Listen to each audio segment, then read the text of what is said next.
CBS Radio Mystery Theater presents...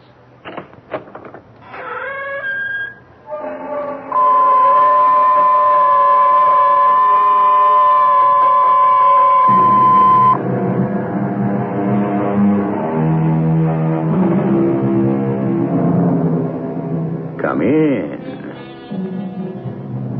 Welcome. I'm E.G. Marshall. Yes, it's dark in here. But there is no need to be alone. I will be your friend. And on the subject of friendship, I'll give you some invaluable advice. The philosopher Deleuze once said, chance makes our parents, but choice makes our friends. With that in mind, I advise you to choose your friends carefully. Do not make the mistake the young man in our story is about to make. He will choose foolishly and soon learn that one should not make the choice of a friend a matter of life or death. You can't keep us chained below decks forever. I'll pay you back for every lash of the whip. I swear I will. The guards, they'll hear you. Who are you? My name's Armitage. James Armitage. You're just a boy. What are you doing on this godforsaken convict ship?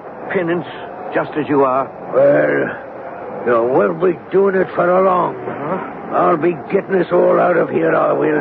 How? Leave that to me. The name's Hudson. Mark it well, lad. You'll learn to bless it before I'm done with you.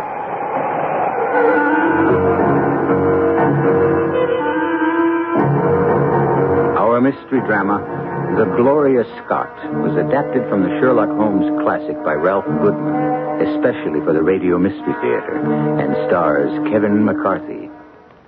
It is sponsored in part by Buick Motor Division and X-Lax. I'll be back shortly with Act One.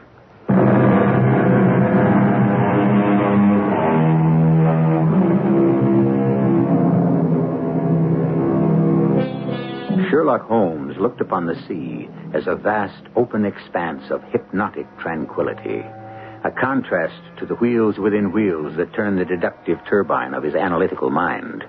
But the sea is not always tranquil. There are times of violence, and when the churning ceases, the open expanse buries its secrets, shrouding them from the eyes of man. It was a time such as this of which Sherlock Holmes' creator, A. Conan Doyle, speaks in this story, faithfully and fully depicted by the admirable Watson.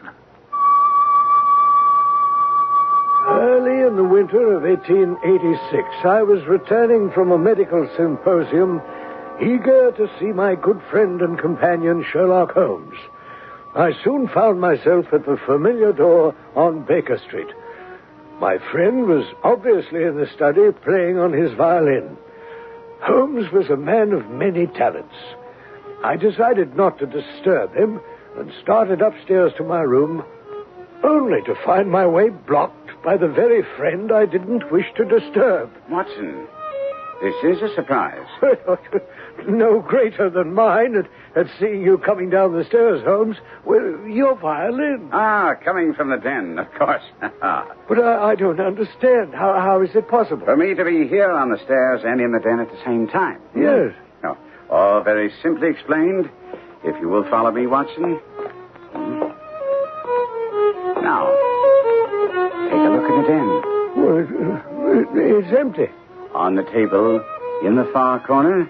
Oh, what a strange-looking contraption. Newly arrived from America, Watson.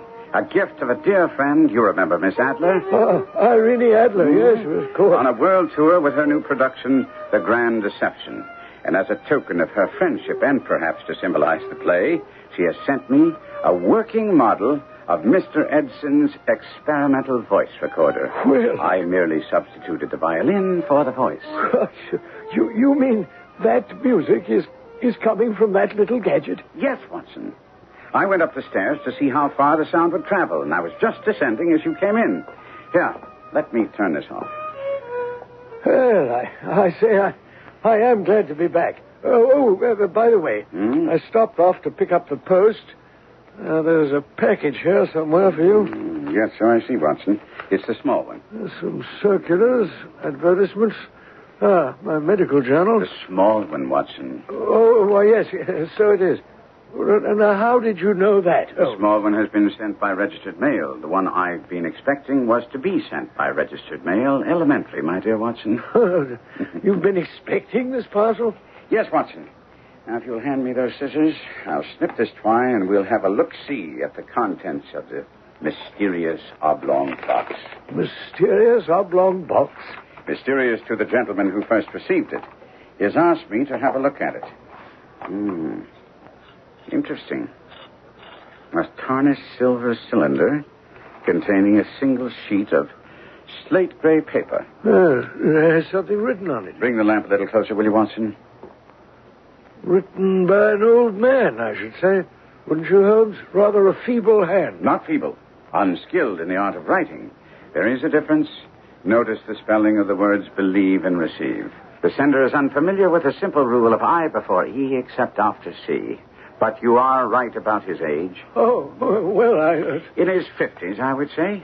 Well, now, how would you know that? The style of penmanship, this form of calligraphy, went out of fashion 30 years ago. Oh, yes, of course. Can you make it out, Holmes? Yes, now that we have sufficient light, it says, Headkeeper Hudson, we believe, has now been told to receive all orders for fly paper and for the preservation of your hen pheasant's life. Yes. Go on. That's it, Watson. The entire message? Yes. Are you sure you read it correctly? Positive. Oh, that is strange. Yes, doesn't seem threatening at all. I wonder why that worries my friend Trevor so much. An easygoing young man, not easily disturbed. Trevor? Victor Trevor? The young friend you introduced me to during your stay at college? That's the one. I met him accidentally one morning on my way to chapel when his bull terrier froze to my ankle. You recall the incident, don't you, Watson? Yes. Ridiculous. The stubborn dog was determined to become your permanent companion. It didn't seem amusing at the time. Laid me up for days. But Victor came around often to apologize, and by the end of the fall term, we'd become close friends. I hate to see a good friend in a dilemma. Victor's worried enough about this package he received in the post to send it on to me just as he received it. Well, he has no idea who sent it? Not an inkling. Here enclosed is the original wrapping. No return address, which, of course, does not help to enlighten us as to the name of the sender.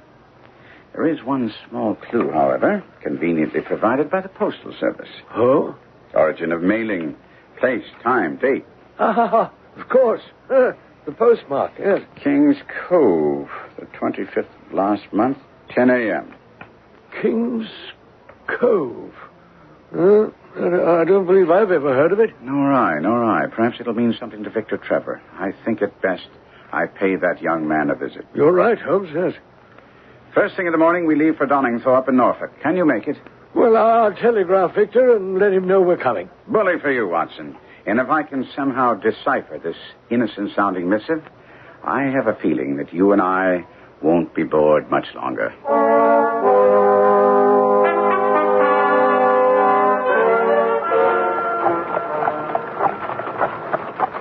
Well, we should reach our destination shortly, Watson.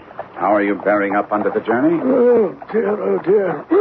As well as can be expected, Holmes. I do wish we'd waited for another carriage.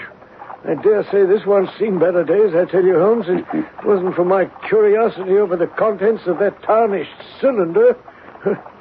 Oh, I say, you did bring the cylinder and the message? Oh, yes, of course. Have you made anything at all of all that gibberish? Working on it, Watson, working on it. Excellent. There up ahead. We're being welcomed. See there? Beyond those manicured gardens, the Trevor estate. I say, I had no idea young Trevor had such wealth. Family wealth. Victor's father, Sir James Trevor, is the lord of this manor. Victor lives with his father. Just the two of them in that spacious mansion? 3 quarreling servants, as I recall. This is getting more intriguing every moment. Hurry the driver along, will you, Holmes? Both my back and my curiosity can take it no longer. We were soon at the imposing entrance to Trevor Manor. Holmes and I stepped down from the carriage and moved toward the massive entrance door.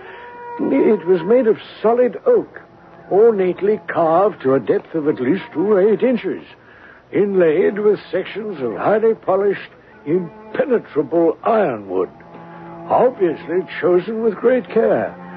And yet, I couldn't help wondering why a simple manor house had the appearance of a veritable fortress. Charles, how good to see you. Would you tell Mr. Victor that his guests have arrived? Holmes, how good of you to come. Oh, you don't know how pleased I am to see you. And I, too, Victor, to see you. That's all right, Charles. I'll welcome them. You may prepare their rooms. Yes, sir. And there's no need to disturb Father. I'll inform him of our guests' arrival after they're settled. As you wish, Mr. Victor. Come in. This is my good friend and companion, Dr. Watson. I believe you two have met. We have? Briefly, when Watson came to examine my injury at college. Oh, yes, that unfortunate incident. Yes. Oh, dear. When your bull terrier froze to Holmes's ankle on the way to chapel. Ridiculous situation. Yes, those were happy days, weren't they, Holmes? Happy for your bull terrier, I wager. At any rate, it's good to see you smiling. You looked so grim when we first entered. Did I? Well, as you know, I have been concerned about the package. It was sent to Father, actually, and I intercepted it. He hasn't been well. Oh. Victor? Whom are you conversing with? Do we have guests? Yes, Father. Distinguished guests. Mr. Sherlock Holmes is here with his friend, Dr. Watson. Sherlock Holmes. The Sherlock Holmes, the celebrated detective about whom one hears so much these days? You are much too kind, Sir James. Oh, yes. Sir James. You heard about the recent honor bestowed upon me by the Crown. And deservedly so. You have been one of His Majesty's most distinguished jurists. Oh, yes, indeed. Oh, allow me to introduce my good friend, Dr. Watson. An honor, sir. I do hope our untimely arrival has not disturbed your rest. Untimely? Unexpected is more like it. Oh, I say. You did receive our wire, Victor? Yes, I'm sorry. I neglected to inform Father. No matter. You are here, and I'll have Charles prepare your room. That's all taken care of, Father. I see. You can't wait to take charge here, can you, Victor? Father... Well, I'm not dead and gone yet. Seat your guests. I have an important matter to attend to. If you will forgive me, gentlemen, I'll see you at dinner. Let me help you to your room, Father. Leave me alone, Victor. I'll manage to stay alive without your help. Oh, dear. Feisty old gentleman, isn't he? Quite changed since I saw him last. I wonder what he's afraid of. He did have a strange look. Did you notice his walking stick, Watson? Walking stick? Yes, had a rather unusual brass club head. Oh, nothing unusual about that, Holmes. I understand it's the latest fashion. True, but if you were to examine this one a bit more closely, you will find that Sir James has taken pains to bore the head and pour lead into the hole to make it a formidable weapon. Gentlemen, I'll show you to your rooms. I suggest we save all discussion about the packet and its contents for later, after Father has gone to sleep. Well, it seems Sherlock Holmes is not unfamiliar with the face of fear, having unmasked it on many a previous occasion. What will he find beneath the mask this time? We'll learn shortly when I return with Act 2.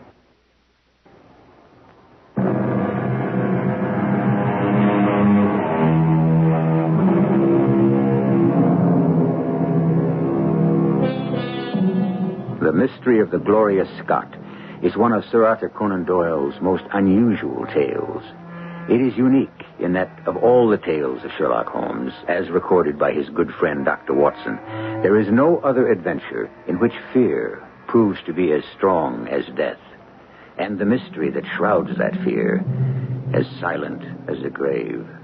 But it is best we let Watson continue with the story. That evening, we dressed for dinner, Holmes and I, in hopes of learning more about the packet Victor had sent to Holmes for his perusal. Our hopes were in vain, however, for during dinner, both Victor and his father remained silent, Holmes' attempt at chit-chat was failing miserably. Marvelous dinner, Sir James. Yes. Yes, it'll do. I'd almost forgotten the magnificent table you spread, sir. It's been some time since my visit here with you and your son. Yes, of course. Sometime. Pass the salt liquor. You recall, Father, it was 3 summers ago we went fishing on the lake. Yes. Of course, Mr. Holmes doesn't have time for such frivolity these days. He's become quite a celebrated figure. We read about you all the time, Holmes. Oh, well, then, you've read the account of the Hound of the Baskervilles, eh? If it wasn't for Holmes' amazing deductive powers... Yes, Watson. I'm sure Sir James is not the least bit interested. As a matter of fact, I found it all quite hard to believe. Father. And those fabled deductive powers of yours, Mr. Holmes. Would you care to put them to a test? A test, sir? Here, at the dinner table. Father, I'm sure Mr. Holmes is... I'd be pleased to oblige you, Sir James, but in order to perform, I need a subject. May I use you, Sir James? Me? Why not? But I must warn you. All my life I've been an island unto myself.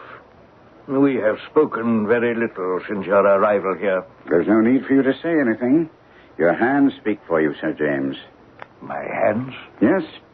Outwardly, you are landed gentry, and yet you have the hands of a laborer. Calloused, hard, worn in the days of your youth. True. I worked the gold mines as a boy. Then you've been to Australia. Oh, yes, I've been to many a foreign port. Ah. Then the initials J.A. belong perhaps to someone you met on a voyage, someone whom afterwards you were most eager to forget.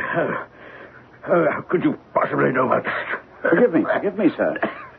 Not until you tell me how much you know. Father, are you all right? His heart, Holmes. The doctor said No, damn that doctor.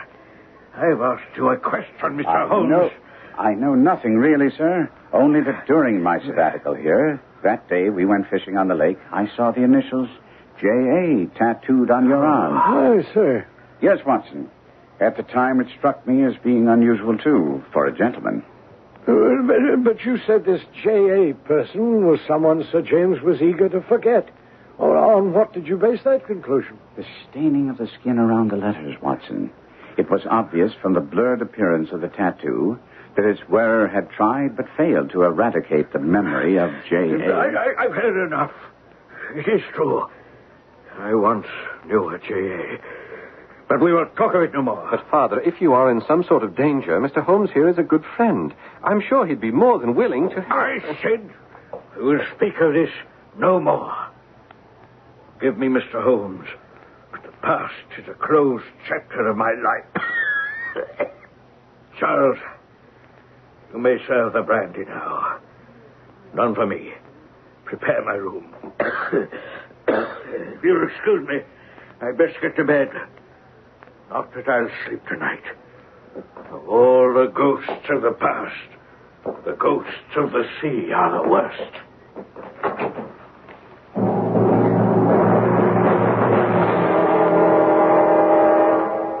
And so, once again, there was silence in the great hall. Sir James had retired, and we moved to the sitting room with our brandies. The warmth of the wine was most welcome. It helped stave off the chill brought on by Holmes' uncanny disclosures of Sir James's secret. As we sat there, each engrossed in his own thoughts, Holmes pressed his investigation further.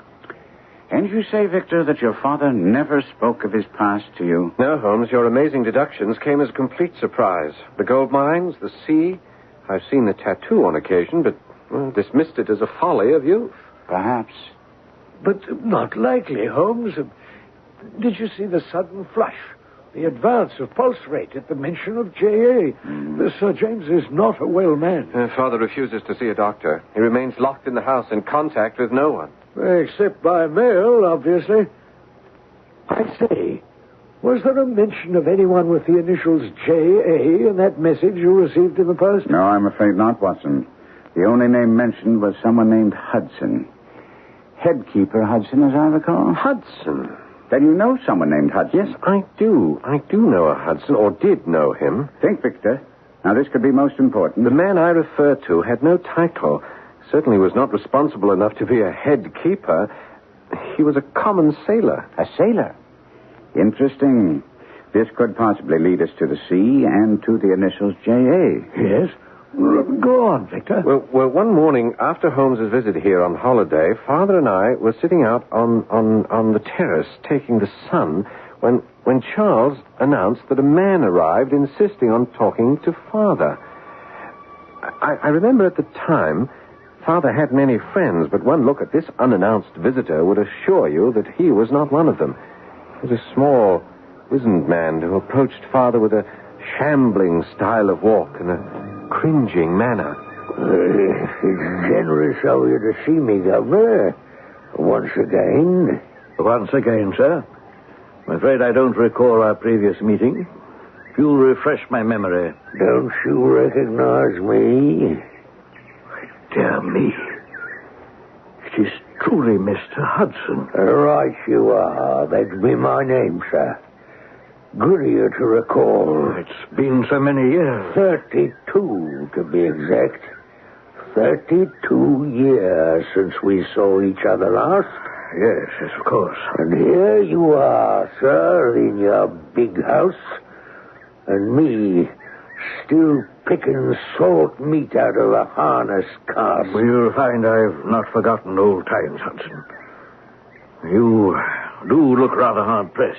I'm just off a 2-year stint in an 8-knot tramp.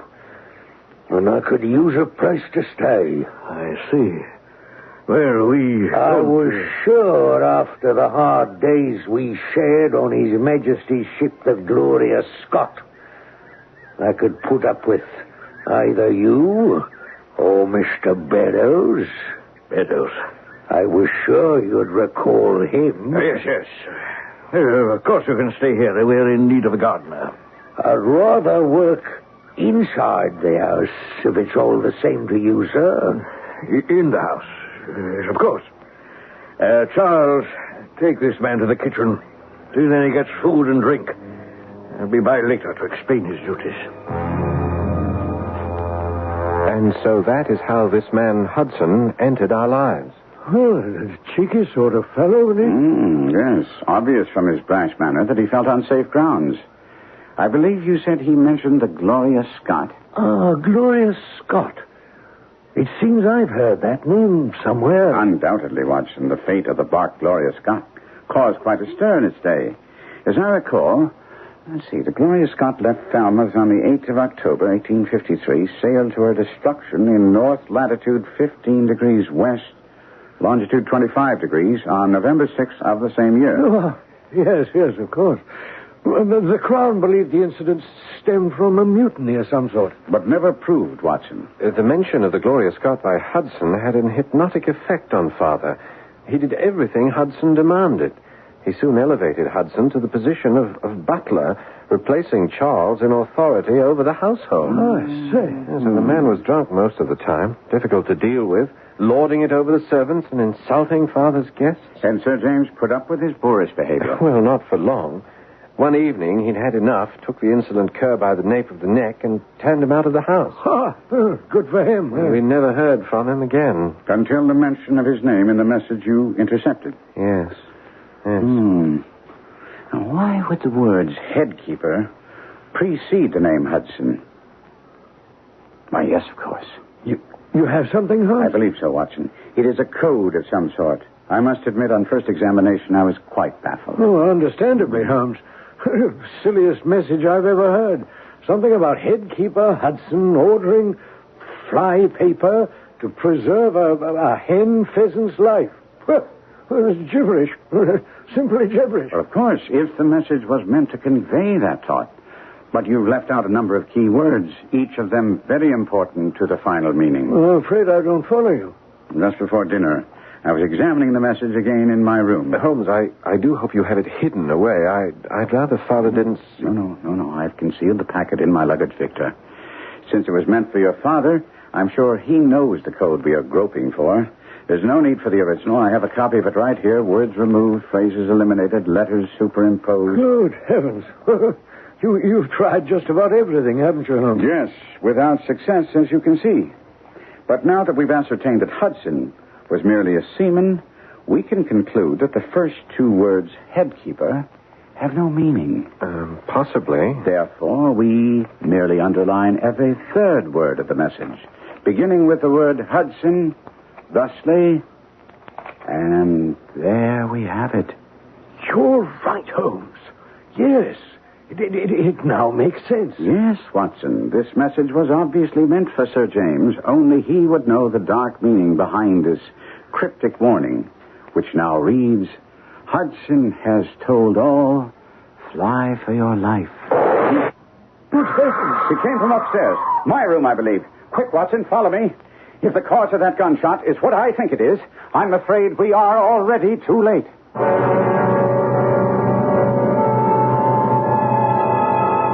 Trevor Manor has always been a quiet residential country estate. But in a very few minutes, that quiet is to be shattered by a shocking incident. One that will even baffle the master of the unexpected, Sherlock Holmes. We will share with Holmes the horror of a shocking discovery when we return shortly with Act 3.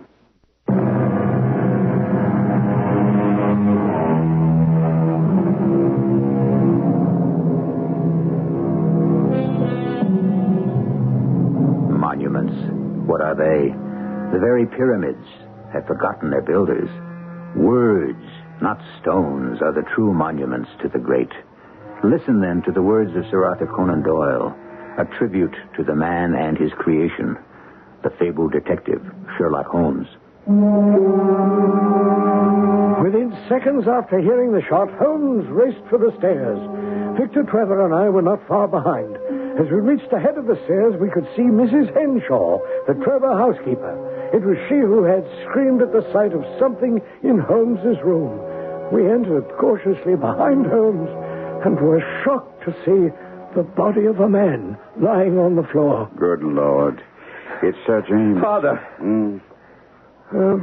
Your father is dead, Victor? By his own hand, I'm afraid. Oh, God. Shot through the temple.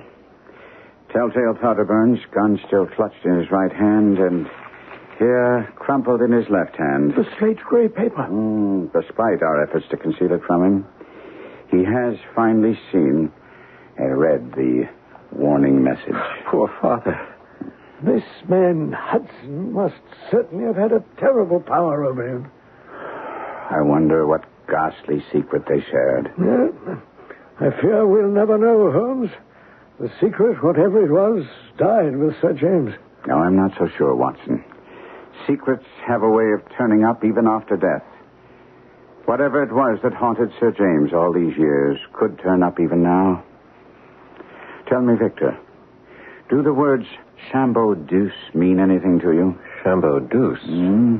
Here, scrolled on the bottom of this page, I found in your father's clenched hand. There are two words, Chambeau and Deuce. I assume they go together and have some meaning. Yes, they do. Chambeau Deuce is a rare vintage wine, a favorite of my father's. We keep a large cask of the brew in the wine cellar, but I fail to see... We'll look at that in a moment, but first I think that we had best notify the police. Must we, Holmes? The scandal. I'm sure they will be discreet, but there will be questions. Yes, and so many we cannot answer. Not as yet. But while the police are on their way, we'll pay a visit to your father's wine cellar. I have a feeling that we'll find that cask of Chambeau Deuce holds more than vintage wine.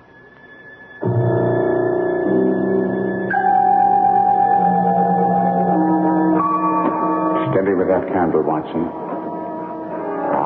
Here's the door to the wine cellar. The key is just above your head, Holmes.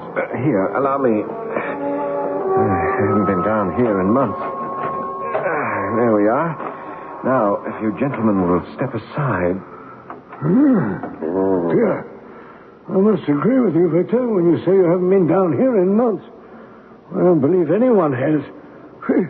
Look at those ugly spider webs. Yes, but someone has been here not too long ago. See there, a recently broken web in the far corner. Well, that's where Father stores his keg of Chambeau Deuce. If you will lead the way, Watson. There in the far corner, Doctor.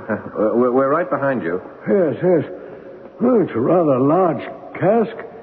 Quite old, I'd say. Yes, yes, and very interesting.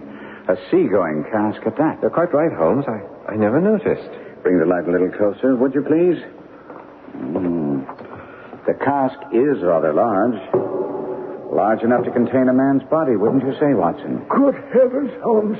You're not suggesting... No, of course not, Watson. Merely making a passing observation. Oh, well, I suppose anything is possible, Holmes, but I fail to see how one is able to stuff a man's body through a 3-inch bunghole. If you'll examine the structure of the barrel, you'll find it's quite sturdy. Impenetrable.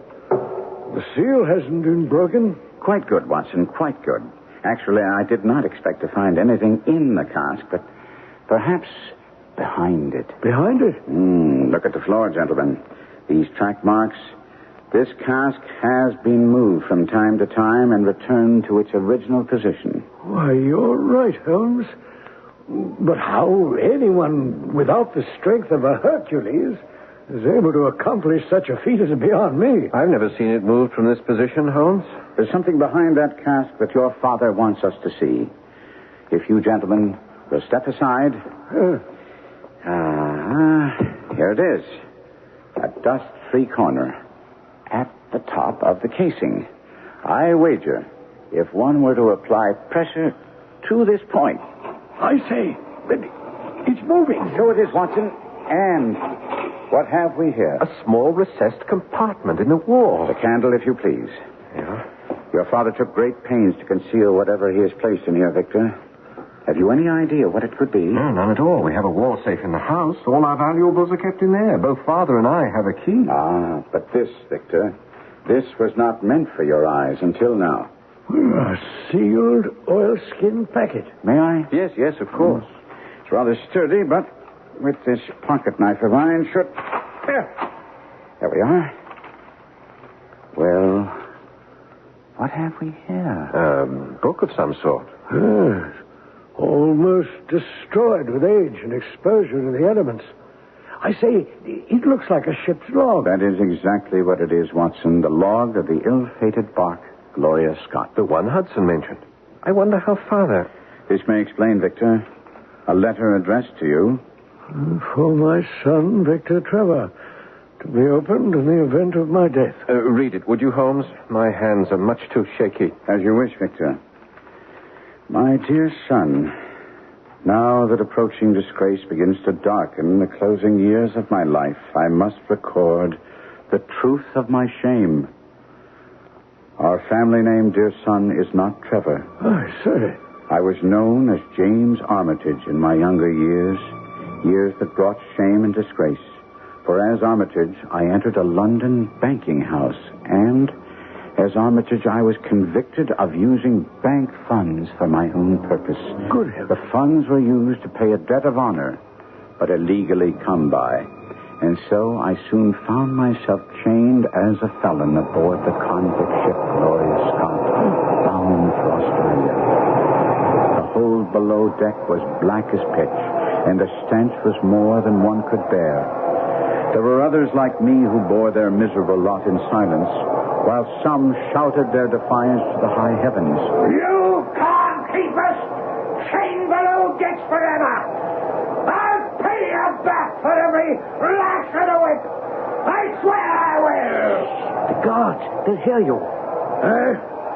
Who are you? My name's Armitage. James Armitage. Why, you're just a lad. What are you doing on this godforsaken convict ship?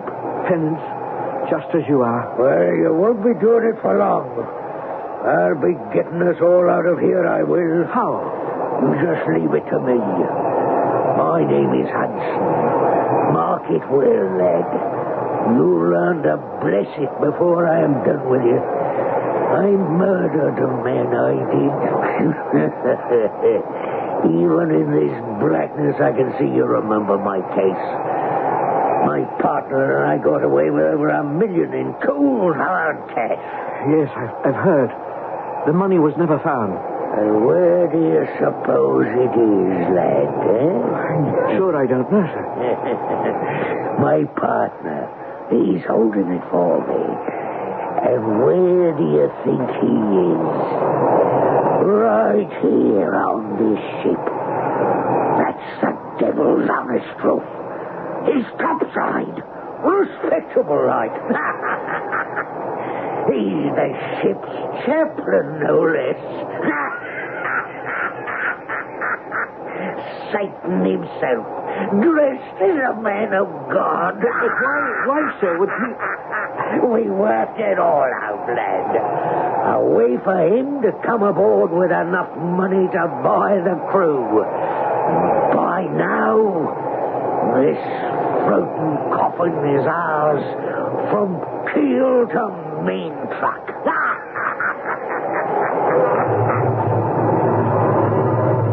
And so, as Hudson had promised, all went as planned.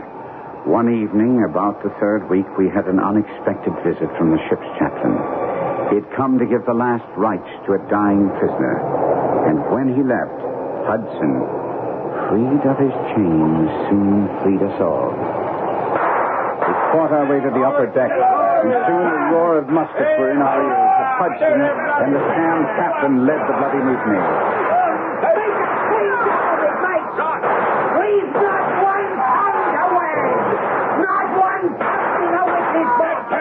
Believe me, my son, when I say there was never a slaughterhouse like that ship. The captain was killed in the fight. Others were falling all around. Only 3 of us escaped the Holocaust. Hudson, myself, and a young seaman named Beddoes. Beddoes? I say, Holmes, wasn't that the man who... Yes, the one mentioned by Hudson the day he came to see Sir James. Go on, Holmes. Perhaps we'll learn more of Beddoes and this devil Hudson. As we pulled away from the Gloria Scott, Hudson, Beddoes, and I could hear the sounds of mutiny fade away. We could still see the faint outlines of the ship when suddenly, without warning, a cloud of black smoke shot up from her bow. And within moments, a great explosion blew her apart from stem to stern. Hudson, Beddoes, and I pulled for safety with all our strength, and as later recorded in maritime records, all hands were lost. Such, in a few words, my dear lad, is the history of the terrible business in which I was involved as a youth. I am sure you can now understand the reason I had for changing my identity.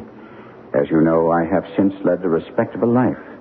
Imagine then my feelings when, in the seaman who came to see us, I recognized instantly Convict Hudson, the man who led the mutiny. Oh, dear. Chilling tale, indeed. Young Beddoes was a hired hand aboard ship and completely innocent of wrongdoing. Beddoes and I have been in touch with each other from time to time. I pray this confession will keep him safe. I say, of course. It was Beddoes who sent the warning to Sir James. Yes, Watson. Yes. I do hope this man Beddoes is safe and well. Fortunately, no one knows his identity. One man still does, Watson. A man I'm sure we have not heard the last of. A scoundrel named Hudson. As it turned out, Holmes was right. After a police investigation of Sir James's suicide, we returned to London. Holmes delivered the log of the Gloria Scott and the letter written by Sir James in hopes of clearing the seaman Beddoes of any charges. After reading the evidence, the court agreed to record Beddoes' innocence and seal all records against the possibility of public scandal. Well, some months went by, and Holmes had forgotten all about it when a reminder turned up in the post. I've just received a letter from Victor Trevor. Would you believe, Watson, he's in India. India? Mm-hmm. Oh, really? Yes. Says he sold the Trevor estate and is trying his hand at tea planting, of all things. Doing rather well at it. Well, good for him. Strange case, the Gloria Scott. Yes. You know, I checked with the local police. No word on Hudson, and they haven't had any success in locating this man Beddoes. Both men seem to have vanished into thin air. Unusual, to say the least. I think it most probable that Beddoes, having heard of Sir James' demise, revenged himself upon Hudson and fled the country with as much money as he could lay his hands on. But Beddoes was a poor seaman, as was Hudson. Where would he get the money? From the sale of the Trevor estate. You mean he was given the money by Victor Trevor? Yes, Watson. A sympathetic ally whom he knew would say nothing, not even to his closest friends. And what better choice could Beddoes make than Victor Trevor? A young man who learned firsthand what it means to be haunted by the past.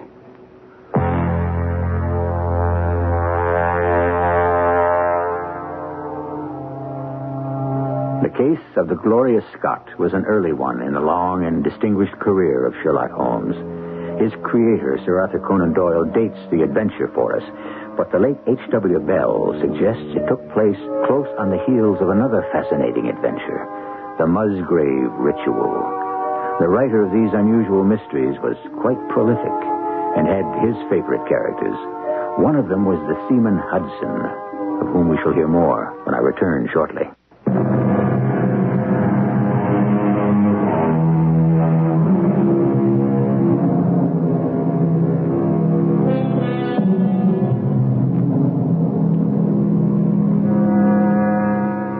It was suggested that the seaman Hudson was at one time the husband of the fabled Mrs. Hudson, who was Holmes' housekeeper. This was denied by the feisty woman herself, who in the movie Mrs. Hudson Speaks says, "I never saw that bad Hudson and never wanted to. My Hudson was a respectable tradesman, and he died when I was barely 25 years old." And so it seems, dear listeners, we have another mystery on our hands. Our cast included Kevin McCarthy, Court Benson, William Griffiths, and Paul Hecht. The entire production was under the direction of Hyman Brown. And now, a preview of our next tale. They have to make an example of someone. They need a human sacrifice. And what better time than the Jubilee? They're here. Open this door at once. Well, Lita, release the auto lock and let the gentleman in. Otto, you can still get away.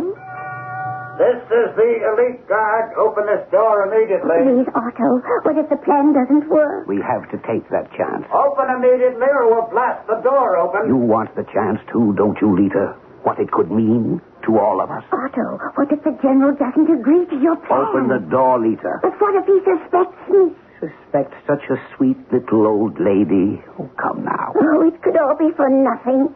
For nothing. We're coming in, Professor. Radio Mystery Theater was sponsored in part by X-Lax and Buick Motor Division. This is E.G. Marshall inviting you to return to our Mystery Theater for another adventure in the macabre. Until next time, pleasant dreams.